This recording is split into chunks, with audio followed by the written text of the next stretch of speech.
let me talk about Kate. Right. So I think we all know each other now. So first, I'm going to give the boring bio. Well, not boring, but the formal bio. Sorry.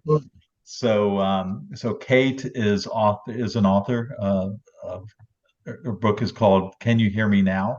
Harnessing the Power of Your Local Impact in 31 Days." She is an internationally recognized public speaker. She has an internationally recognized public speaking blog. She runs Kate's Voice, that's K with an 8. Voice. Her clients include executives at Fortune 50 tech companies, manufacturing, real estate, insurance, nonprofit organizations, and large foundations. So I've had the pleasure of knowing Kate for maybe as long as I've been in the IABC, maybe about 15 years. Yeah. Actually, it's been longer than that, Gary. I hate to tell you, but yeah, it's been almost 19 years. So. Oh, that's right, because I went to London in like 2024, and we knew each other then. Yeah, so it's been a long time. And so I've had so Kate, I've done work with Kate. She's worked with my team members in the past. She's worked with me in the past, coaching me. She's worked with business colleagues within BP. And and it's one thing to look at a list of clients in a bio, and it's another thing to actually know people Kate has worked with and to hear them tell stories about Kate years later and saying, oh my gosh, what really helped me when I had Kate for my coach, and that changed me. That made a difference in my career. And hearing that from so many different people that I've known throughout the years, and then see them, move on in their careers as well. And then as myself, for myself, I can also attest to Kate's great work. So I am a great admirer of her work, and very happy to have her join us today. So, Kate. Thank you, Gary. Well, that was a lovely introduction. And yeah, it's hard to believe that we've known each other so long. I remember when I first met you sitting in a pub in England, right? In London. So it was pretty funny. I tracked him down on the internet to find an editor for my book, and found him on a running blog. I mean, go figure, right? But it was, anyway, that we've known each other a long time. So it's great to be here. Thanks for inviting me. This is a webinar that I've called Everyone Needs a Coach. And I did borrow that from the Duke University women's basketball coach. And I realize that both of us have a vested interest in coaching, but I do believe that's true. And that, the mentors, teachers, coaches that I've had over the years have made a big difference to me. So I believe in this. But today I want to talk to you about what I've learned. I was asked to talk about what I've learned about leaders, and what they need as communicators, and some important ways in which you and I can both support them. And I'm hoping that we can also have a dialogue. It's a small group, so we can talk about some of these things, and I can learn from you as well, because I think communication is so incredibly important that it's a really great thing to be able to share our ideas. But I'm going to start. I actually have a PowerPoint here. I guess I should put that up. Hold on a second. Okay, can you all see this? Got it. Yeah. Okay, great. So I'm going to start by telling you that I was a blogger, and that may feel like it has nothing to do with this talk, but bear with me a moment. I was a blogger in the very early days of blogging. 2001, I think, is when I started looking at blogging. And I didn't really know what I wanted to write about. I just thought it was an incredibly fascinating thing that you could kind of come up with a journal online and just put it out there. Of course, I thought the internet was pretty fantastic anyway, and another world, which it is. So I started a blog with, I think it was even before Blogger, but Blogger came out in 2001. I know I used that for a while. And after a couple of years of irregular posting and existential searching, I figured out what I wanted to say, and it was about voice. I had been working with some leaders. My husband had a small boutique consulting practice, and I was working with a lot of his leaders. And so I then focused more and more on leadership. And then I discovered WordPress and went on to a new blog and that kind of thing. And so then, however, I really didn't know if anybody was reading it. I didn't know about analytics. I don't think we even had any on WordPress at that time. But I could have looked at statistics, but I didn't even know that was there. I'm not really a tech person. And then one day I got a message. Hold on a second. I got a message on my blog from a communications consultant.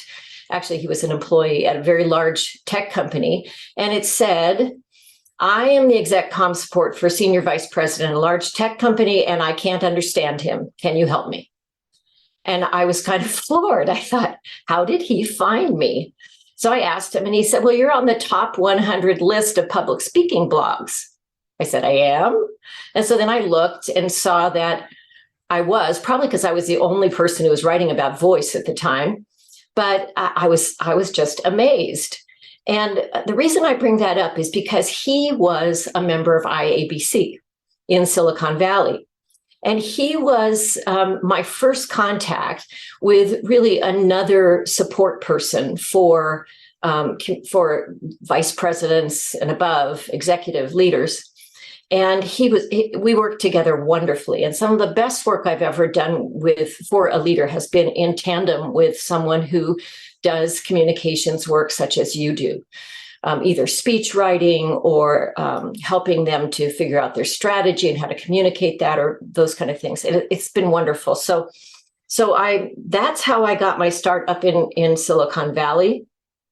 And I know that often people like you are charged, and me, are charged with helping executives show up at their very best. And yet, it's not always within the scope of your job or your knowledge.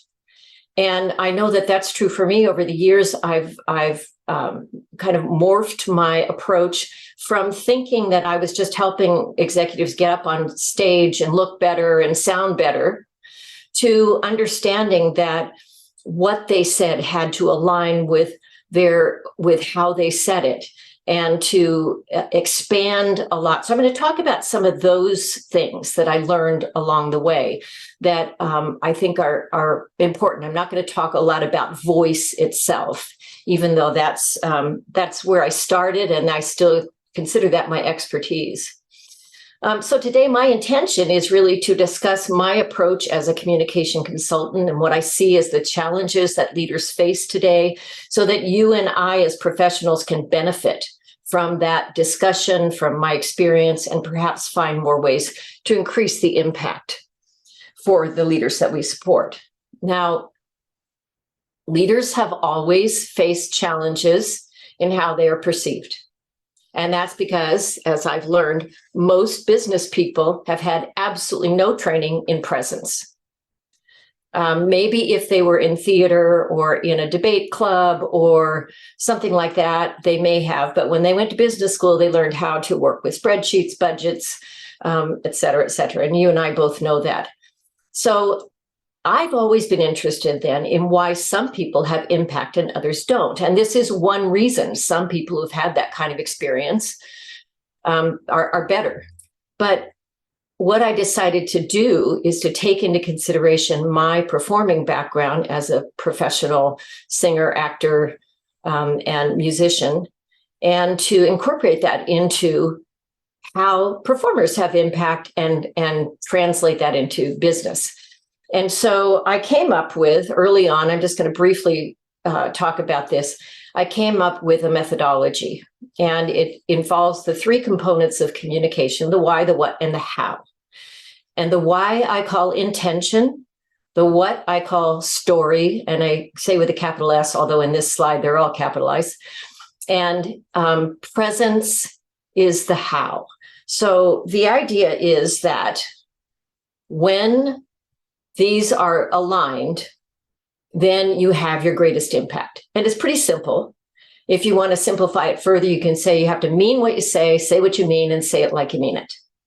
One workshop that we did, we said that, and someone sent a note in the chat that said, okay, that was worth the price of admission. So again, you have to mean what you say what you mean, and say it like you mean it. Now, anyone who might be really good at understanding what they say, which most executives are pretty good at coming up with content or with help of communications professionals. They know what to do there, but they don't all think about the why of why they're saying what they're saying, not in a deep sense. And they don't always think about how they're saying it. And as I said, they haven't had much training in that. So why would they? And so it's simple, but what I've learned is that there are challenges that executives have that get in the way of this anyway. Even if I present this to them and say, this is what we're going to do, we're going to work on aligning all these things, there's some basic things that get in the way. And I'm only going to mention three because of our time today. I started with 5 and then realized I could go on forever with this, but we'll do 3 today. And the first one is too much complexity. The second is difficulty engaging others. And the third is a lack of confidence. And that third one may seem far-fetched for executives, but I guarantee you I've heard that from so many executives about the lack of confidence.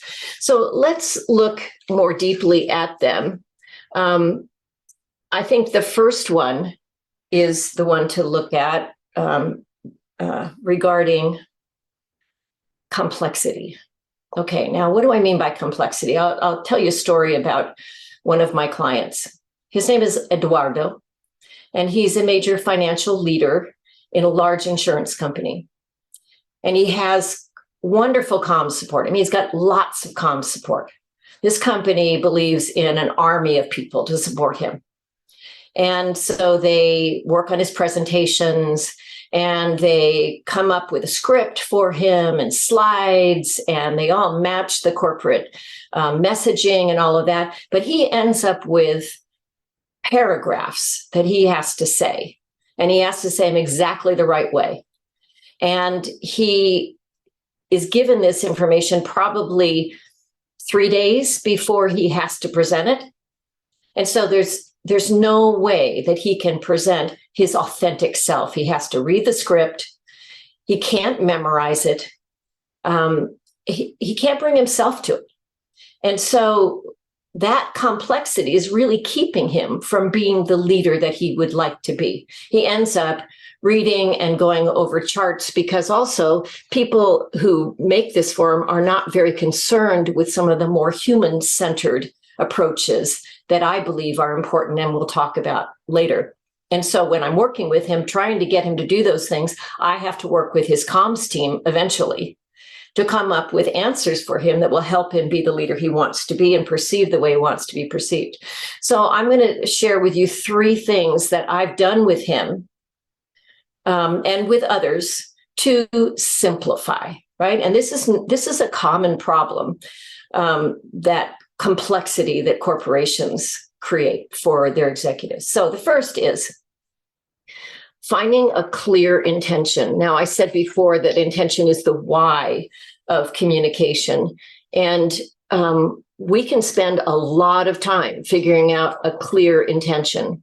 But basically, I ask people this question when they're preparing a presentation. What do you want the audience to do as a result of having heard you? And how will you get them there? So if you can answer that question, then you can create a clear intention for a speech or a presentation or a conversation. I'll say it again. What do you want the audience to do as a result of having heard you? And how will you get them there? So now that that was really important to him. I call intention purpose with a plan. The actual definition is an aim that guides action, but it's not just purpose. It's actually with that plan to get there. So that's intention. You can simplify with intention because it helps you filter out all the stuff that you thought, well, we should say this, we should say that, but if it's not part of that intention, you don't need it. So you can simplify down. The second thing we've done, and I do this with all clients, is organization. Get them to organize more effectively. And, I'm sure you're all familiar with the rule of 3. I use that all the time. That's not the only way to organize, but it's a great way to organize because it's the way our brains work best. We think of 3s and remember 3s better than other groups, better than 1. So 3 is important. So I get them to organize. Sometimes it is a consultative approach, what's the situation, the complication, the resolution in their narrative. Sometimes it's a narrative approach, the beginning, the middle, and the end. I mean, you can go through this a lot. Maybe it's a problem statement with a working through the problem, then a resolution or something. But organizing by 3 really helps to simplify. If I could get his comms people to do that, that would be great. But at least he can think that way when he has to speak off the cuff, when he's giving a toast or a short presentation, he can start to think that way. And it enables him to simplify all that noise in his head about what he needs to say. And the last is practice time. I can't tell you how many people have said, wow, I didn't realize it makes such a difference if I practiced.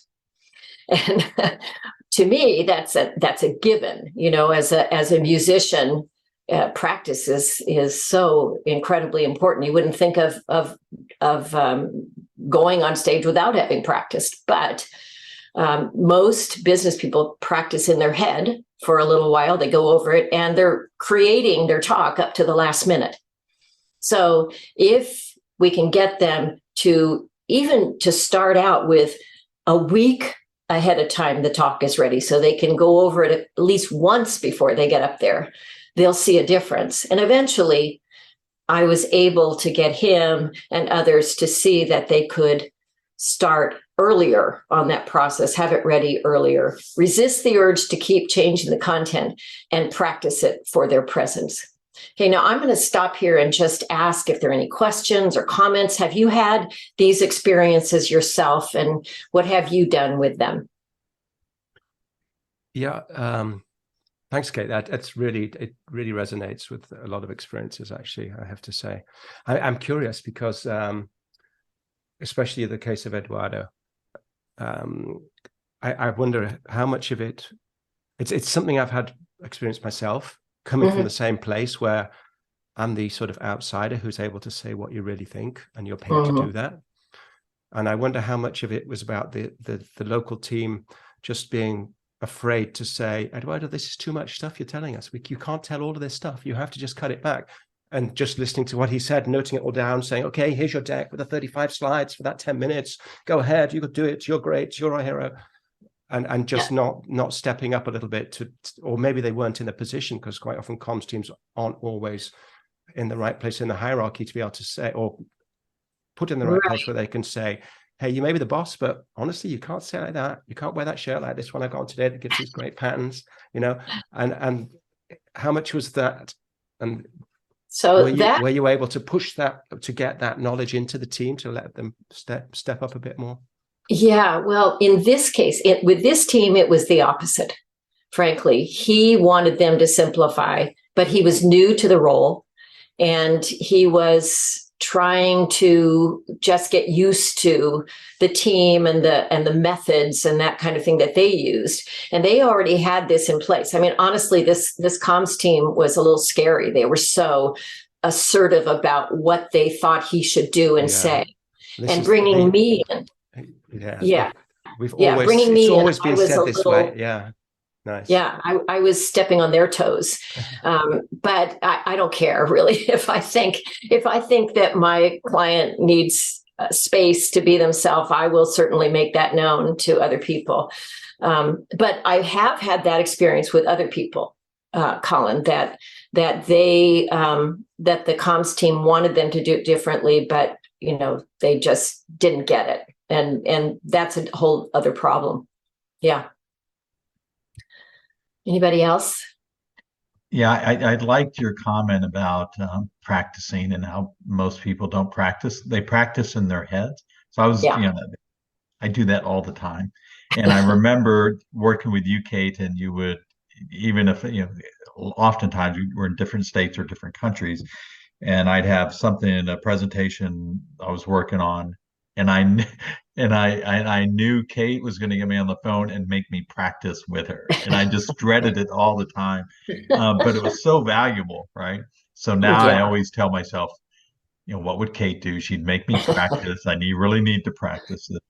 And the other piece is, on the intention piece, I've learned that, it's great to have a clear intention for what you want to say. And then what I've also learned from you, Kate, was, it's okay, great. You know what you want to have, a purpose or again, an intention for a presentation or a conversation, but also there's this bigger intention, which is what do you want to, how do you want to present yourself? What do you want to achieve as Yes. a human being, as a presenter, and then carrying that with you to the stage or to a presentation. And for me, that has made all the difference, right? I can think about when I get lost in a presentation, I can always think about, why am I here? What do I really want to do with, with my career, or not my career, with my field?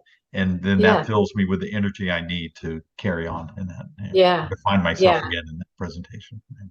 Yeah, thank you, Gary. That's a really important part of the work that I do, is helping people find out their personal intention, so they can bring the person that they want to be to that meeting or that conversation. They'll show up the way they want to show up. So we do that a lot. Thanks for bringing that up. Yeah. I have just an anecdote. A friend of mine was the comm support sort of speechwriter for a politician. And so she used to write all of his speaking notes, and he would go up to the stage. I'm talking, I don't know, 15 years ago or something. He would go up to a stage with his speaking cards, and he would say, a comms person wrote this for me. He'd fold it up, put it in his pocket. So here's what I really want to say. And then, of course, it would be what the comms person has helped him with. But this was the strategy. Yeah. Yeah, that's funny. I'm sure that the comms person was probably used to it eventually, right? Yes. Don't take it personally. Exactly. It's an act. Great. Well, that's it's good to hear from you that this is not something that you're not used to. But let's talk about the second one, which has become incredibly important in my work over more and more as we go along. And you can probably relate to this, that it used to be that a leader, even 20 years ago, a leader could go up, and if they were charismatic and they had wonderful words to say, then they would engage people. But that's changing. People want someone who's real up there. Some people want someone who knows who they are, who cares about the people in front of them. And so difficulty engaging others has become particularly hard for those executives who were trained in sort of old school ways.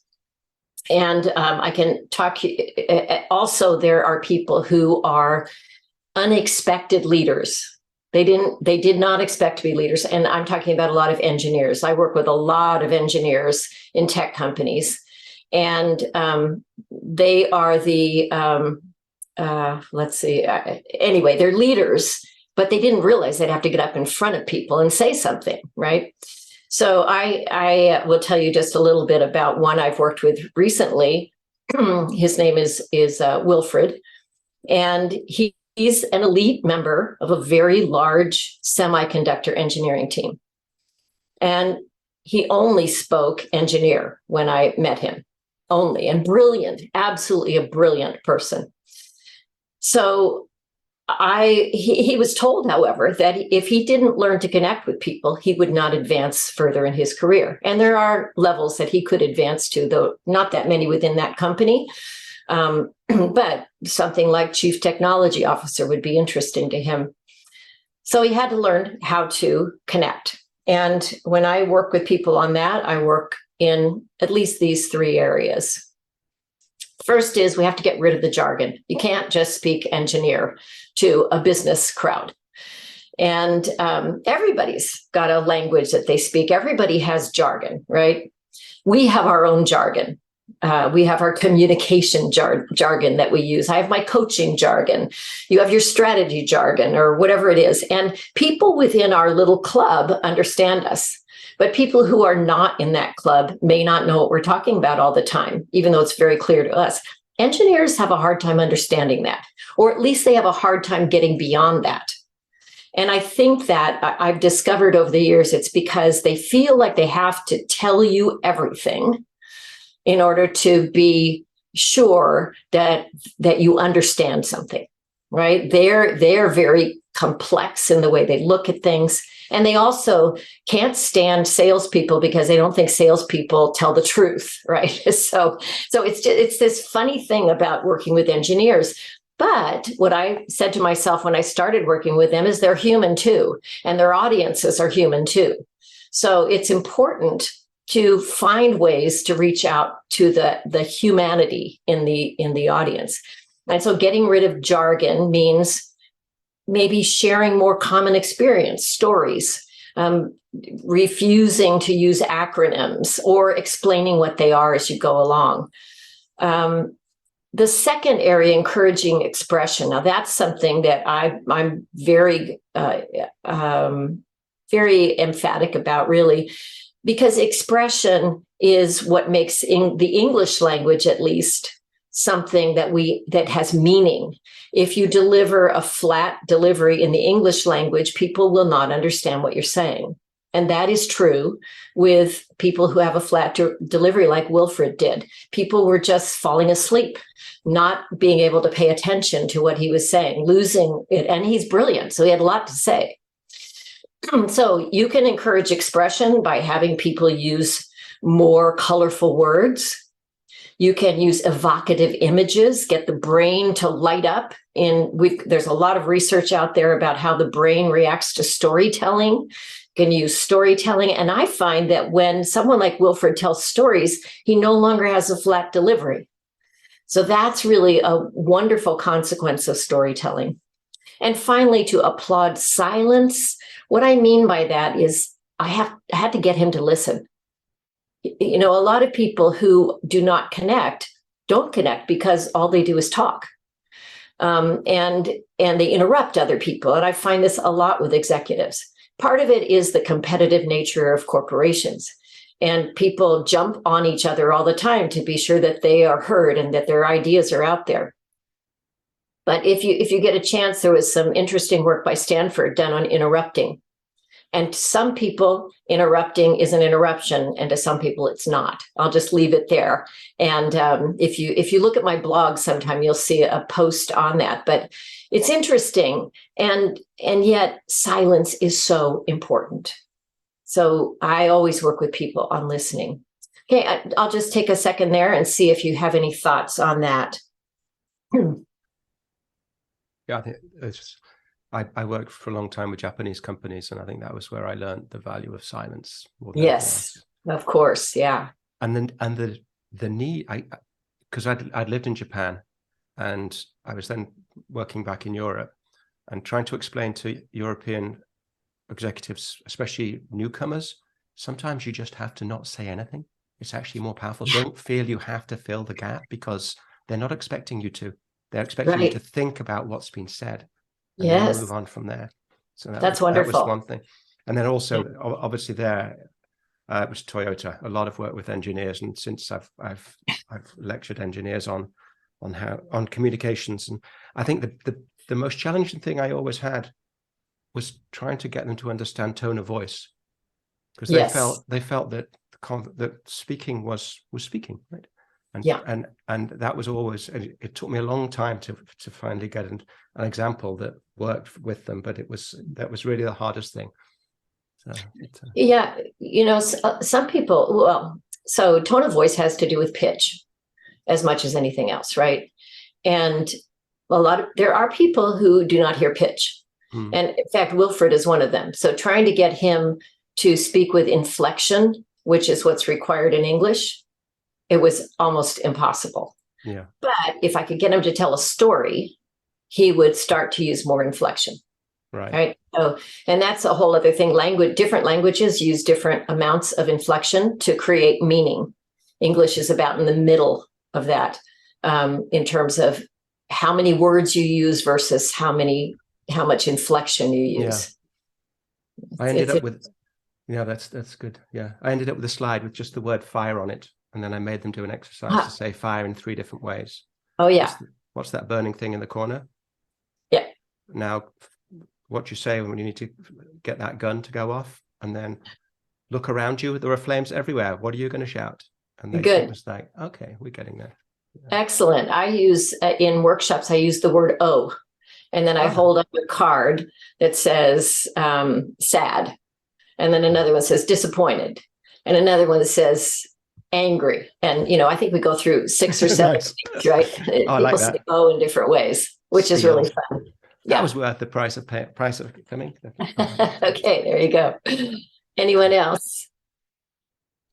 I think, I've got, in terms of getting rid of jargon, I'm actually working with a bunch of engineers at the moment, and I feel like their clients are all engineering clients. And one of the things I'm and this is more for their website really, rather than as from a speech point of view, but I'm trying to get the balance between using appropriate industry terminology, because the buyers do know what they're talking about, versus actually being able to explain what they do without using overly elaborate terms that no one actually uses.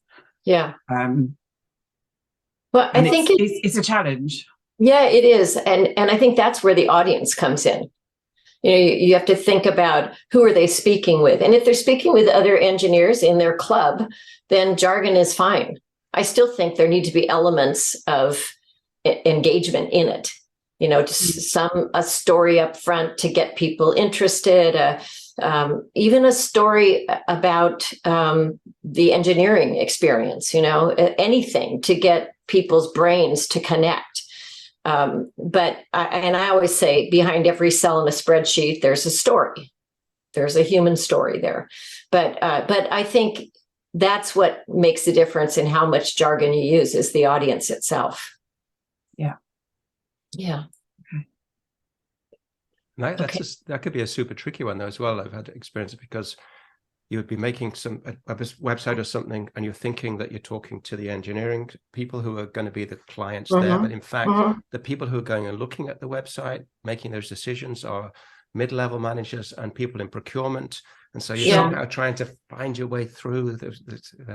It's really well, sure, and sometimes that's the other thing. All of this takes time to actually do it right. To actually do it right takes time and takes research.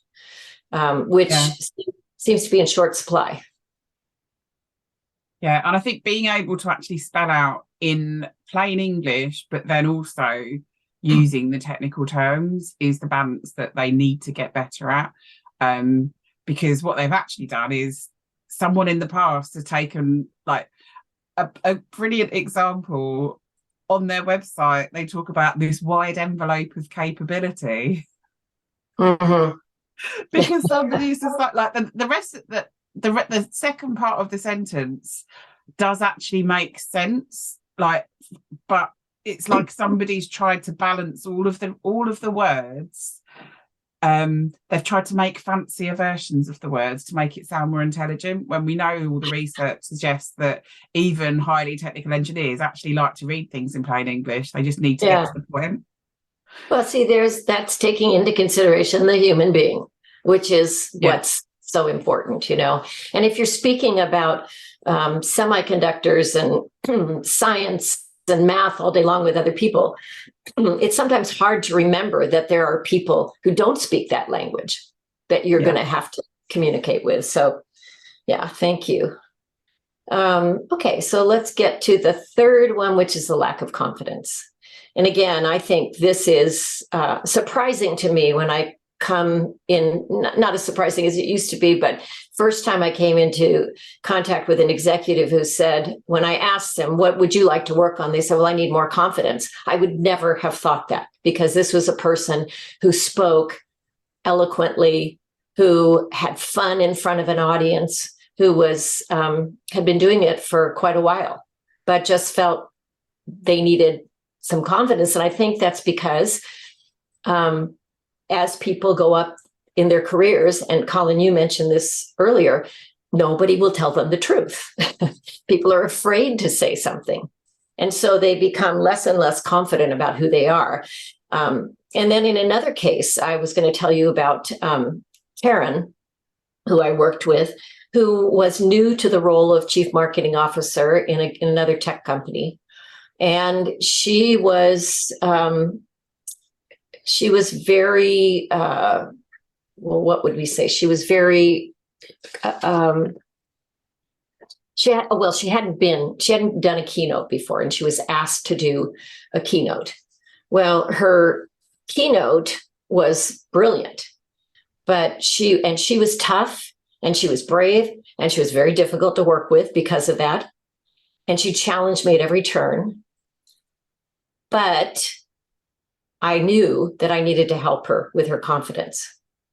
And years later, in fact, she said, I asked her, what was the best thing about working together? And she said, that you believed in me, because I didn't have that confidence. So let's talk about how we can build resilience into executives. And the first is simply encouragement. And again, Colin, you mentioned that you can encourage executives. Maybe they just need to hear that they can do it. It's a funny thing, but just saying that can help a great deal. But in that process, we can also reinforce their strengths. You know, a coach can help them figure out the strengths as well as what needs work, be direct, and provide those solutions or resources to improve their impact. And not everyone in the organization can do that. But someone coming in as a third party has a unique position that they can use to reinforce those strengths. So you have to look for them, but it's a great way of building that resilience in someone. And then I love the idea of providing opportunities. You know, as a musician, you go into a hall and practice in the hall before you do a performance, or you practice in the garage or wherever you can. And so with Karen, we found a room in her building that was large, not as large as the 2,000 seat conference that she was going to be at, but it was large, and we practiced there together, and that helped. And then we brought in a few people from her team to listen to her, and that helped a little. So by the time she had done that and also given her talk to her dog and her husband, then she was much more comfortable when she got up in front of the 2,000 people. She was still incredibly nervous, but as there's a composer, Eric Whitaker, who said, you never get over being terrified to perform, you just get used to being terrified. And I think that's certainly true.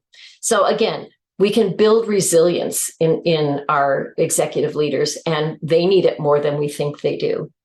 So just real quickly, does anybody have a comment on that or experience in that area?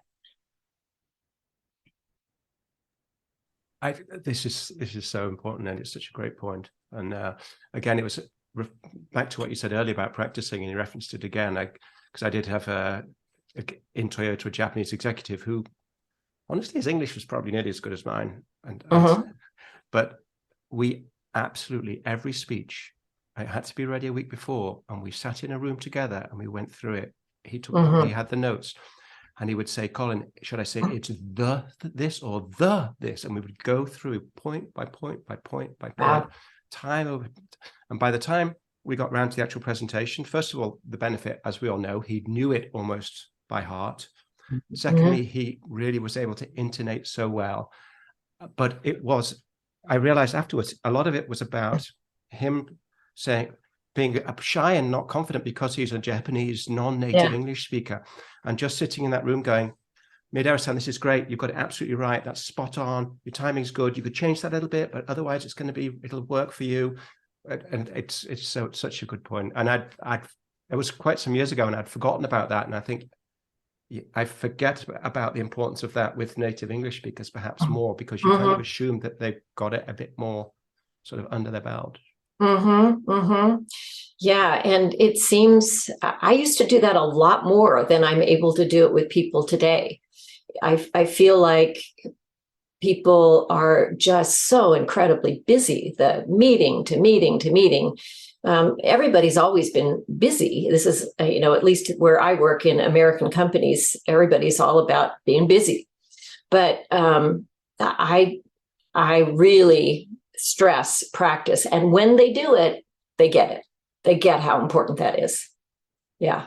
Do you think there's something that people somehow feel that they're expected to be able to do it? The same as like when we recruit students or graduates, we expect that they can use Microsoft Office, but probably none of them have ever been trained in it. They've just learned to do it themselves. Right. Yeah. Well, there's a lot of that expectation in our world now.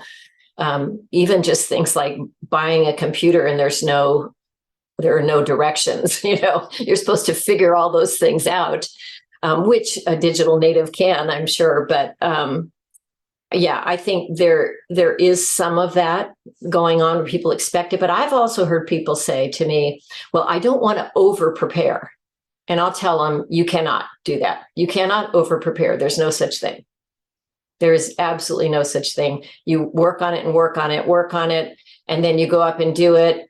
And because you've worked on it, it'll be an entirely different experience than anything you've ever practiced, but you'll see the value of it. Do you find that? Oh, sorry.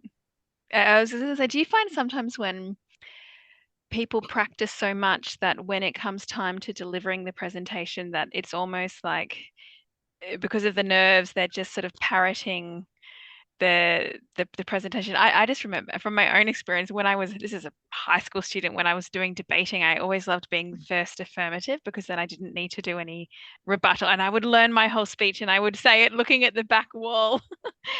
now I've changed. I actually am thinking about what I'm saying, because I think that's the thing, you think about what you're saying when you're saying it. Yeah, that's that part about saying it like you mean it, right? That's so important. But I think when people are nervous, they do tend to parrot, or they do tend to just say what they're supposed to say. But eventually, if you've been up there enough times, you relax, you become more comfortable with your audience. And then, as a performer, I love that experience. I hate getting ready. I get so nervous, just like Eric Whitaker says. And I think I've just gotten used to being terrified. But eventually, when I get up there, it's like, oh, this is great. I love this. This is fun. Yeah. Yeah, I think as communicators, because we are often called upon to speak a lot, that we run the danger of confusing because you get used to it, right? So you can, in a stressful situation, speak in front of an audience and not necessarily feel stressed about it, right? And I think sometimes we confuse that with that confidence or being able to relax in front of an audience. Sometimes we confuse that with actually knowing the nuances of the content that we're trying to deliver. And I think there's always that risk. So. Yeah, I think you're right. And that's, again, where practicing comes in. When you practice, there's a what's called it's a feedback loop between the ear, the voice, and the brain. And the ear not only hears what you're saying if you practice aloud, but it sends that to the brain and helps the brain to decide if that's what you really want to say. Now, you've had that experience. If you ever opened your mouth and said, why did I say that? Because you didn't have that feedback loop going. So practicing allows you to use that feedback loop to your advantage. Yeah, go ahead. No, I was just curious about your thoughts about also after somebody's made their presentation, sitting down, having some reflection with them about how it went. Is that something that you try to do as well? Absolutely, absolutely. Again, I'm an actor too, and you always have your stage notes afterwards, your director's notes. So that's been important, and I think that having that talk has made a lot of difference to clients as well. Sometimes it's just sometimes I'll watch a video and give them a time-stamped feedback where I say, here, you could have done this or that. And then they look at the video. You could have made a different choice here, or this was great here. Sometimes I'll do that, but it's great to sit down in person with people and talk about it because you can dialogue about it. I love that. I wanted to share one other thing with you. Actually, I had several more things, but I think we only have time for this. And it's related to that feedback, which is that I learned early on that business people like measures. And as a performer, I really never really thought about that. You measure yourself, you go to auditions, you're either accepted or you're not. It's that kind of thing. But so rather than just going subjectively through my coaching, I came up with a maturity model. And I just wanted to share that with you a little so you can see how I'm thinking about this and maybe give you some ideas. I use this based on the Dreyfus model for adult skills new acquisition or new acquisition of adult skills, something like that. Dreyfus, Dreyfus. And it's a somebody said, well, do you have a maturity model? And I said, oh, sure. then I went and looked at maturity models. And this is the one that resonated with me because it's about building new skills. And it was originally designed for the nursing profession. And it's the area there that you see with novice, beginner, competent, proficient, and expert, those 5 levels of maturity that is particularly helpful to me as a coach, but also something that I can talk about with clients in a way that they understand where they are. Now, in my maturity model, there are 24 characteristics of communication that I use, and and they're grouped by 4 areas of concern. Those 4 areas are presence, intention, story, and then the alignment of those 3 things. So just briefly, if we talk about a novice is somebody who doesn't know what they don't know. And you know that you're dealing with a novice because you say to them, look, I think, you could use some help in inflection. And they'll say, I've worked on that already and I'm fine. When they're not. That's a novice. That's somebody who doesn't know what they don't know. So then your job becomes to help them understand, just as you did, Colin, with the inflection on the word fire, to help them understand what it is you're talking about. Once they understand what you're talking about, then you can start to give them guidance. And we might say in the form of rules or in the form of, hearing something differently or whatever, exercises. But you get them to apply the learning, but they are not completely self-directed yet. Eventually, they're just seeking guidance from you, right? And they can't do it on their own. You might go to hear them and say, oh, okay, you could have used inflection here. And then eventually they become competent and they start to see, oh, okay, now I've got it. I understand how to say fire. I understand what inflection is in this case. But they might still ask you for help, right? They might still need help, or they could slip once in a while. Then you know that they've moved past that stage when you hear them say, wow, that's so great. I think my assistant could use that. Then, they've become proficient enough to recognize it in other people, what they need. And then I always like to say, we teach what we want to learn. I encourage people at that point, go teach someone else this, mentor someone else in this, find someone on your staff who needs this work and help them understand it, because that will eventually get them to the expert level, which is when they appear to be a complete natural at it. And that's when you know that you've made that impact and that they will have more impact with their communication. So any questions or thoughts about this? Yeah, it's much bigger than this. This is just a little chunk of it, but no, I love that. It's great. I'm curious as to the comparison between people's self-assessment and your assessment of them. How different are they? Well, they don't tend to think about things like vocal health for the most part. Some think about what is that? Vocal health. It's how an understanding of the care of your voice, the healthy use of your voice under duress. It's all the things that have to do with your physical voice, right? Yeah. And it's funny how many people think, oh, it's just my voice.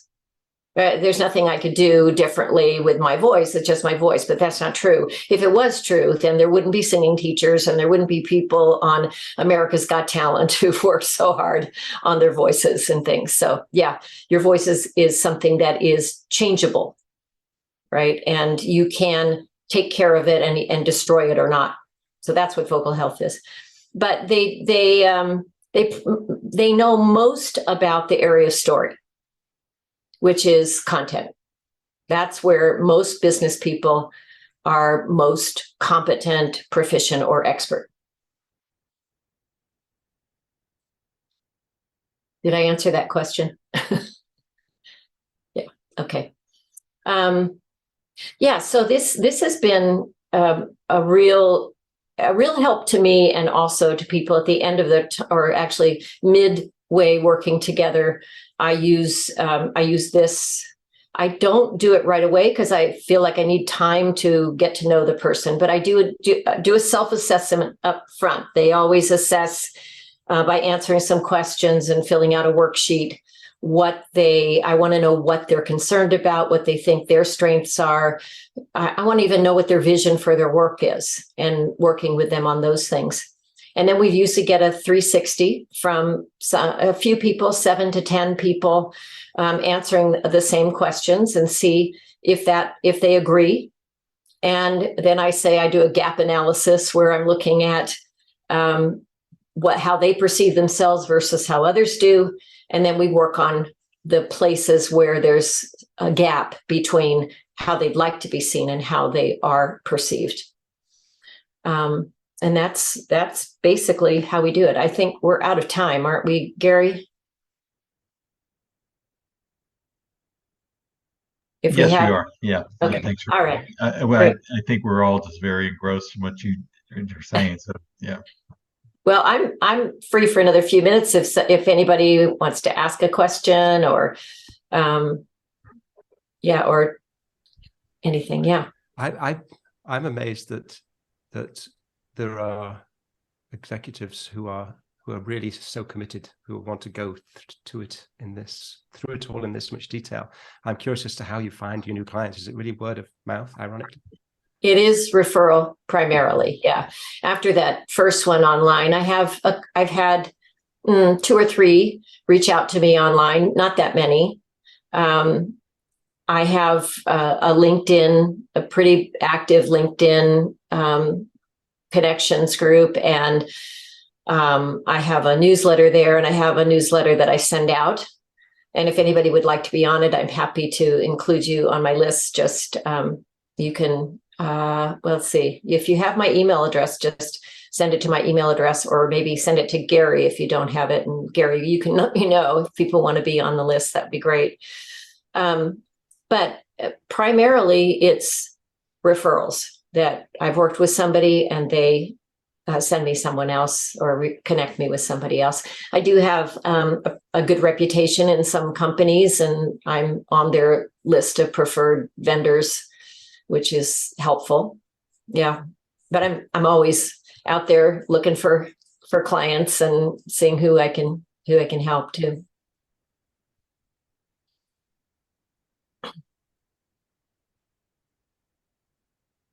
You're on mute, Lisa. I'm still fascinated by the like the idea around care of voice.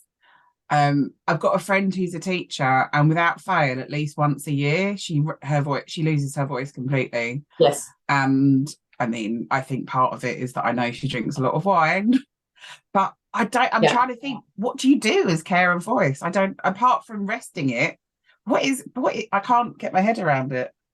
Well, so I'll tell you that my book, Can You Hear Me Now, talks a lot about that. So Okay. There's a lot to it, but in general, your voice is made up of muscles and cartilage and, all those kind of things. And so it can be strained. You can damage those muscles just like you can. I mean, recently I tore my meniscus in my knee, and you can do the same kind of thing to your voice. So how do you avoid that, right? So there's a way of using your voice that is called mask resonance, where you get the sound to resonate more in your head rather than in your throat. That's helpful. It's drinking a lot of water. It's now teachers are at high risk levels for losing their voice. That's probably one of the most the professions, along with attorneys who are like trial attorneys, who have the most chance of losing their voice and doing damage, maybe even more than singers, unless singers haven't had training. But using your voice properly, there is a way to do it so that you don't hurt it. And that's what that voice care is all about. I do talk about that in the book. And, it's pretty easy to I think, to understand what it's all about by reading the book. It's a very simple book. It's like a workbook more than anything else. But you could learn something from that and perhaps help your friend through that process as well. Yeah. And I often hear people talk about vocal trends that are just popular, like the vocal fry and just various accents and intonations, inflections that become popular but are actually damaging to voice. I do too. And I used to be a real I don't know, a taskmaster with people around their voice, no vocal fry. And, you have to, anyway, using your voice was really important to me, a healthy voice. But I've learned over the years that some of those things are choices that people make to sound a certain way, and that's important to their image of themselves. And so even though a dear friend of mine speaks what I consider her voice to be way too low, it puts a lot of stress on her voice. She likes that she sounds that way. She even likes the husky sound she gets when she loses her voice. And so rather than tell her she shouldn't do that, if she gets into trouble with it, I can help her to get out of trouble, or I can help make it a little bit less of a problem if she cares. But I've also learned that, like with all of this coaching, people want to show up the way they want to show up.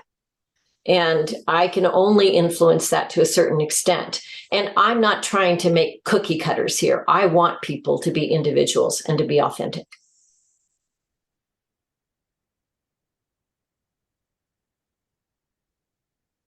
Well, thank you all for listening. I probably have another webinar I could give here with the rest of my material. But and then we'd love to have you. Karen apologizes. She had to leave. She had to catch her metro. So that's fine. I know. I see that there are notes in the chat, which I haven't looked at. But is there anything there that would be good for me to respond to? let's see, Lisa would like to, Karen would like to be part of your group, so I'll add, I'll send you her details. Okay. Comments on Kara Voice, my hysterical jokes about talking to my cat. And Karen mentioned the rule of three. And I, along those lines, I really, you said, it's, organized by three. It's really, and then you said that people remember three more than they remember one, which is that's really interesting. So yeah, well, not everyone, but well, some people, but it yeah, can be. yeah. Well, okay, thanks for joining us today. And this is recorded. pleasure. Put it up on our Fantastic. webcast. I mean, Really our website, Thank and you. so others can enjoy it as well. Great, my pleasure. Nice to meet all of you, and have a wonderful evening, day, whatever it is for you. Thank you. Enjoy the sunshine. We're envious. I do. Thank you very much. Really appreciate it. Thank you. Thanks, all everyone. right. Yeah, take care. Thanks, Bye. Sky. Bye, Lisa. Bye.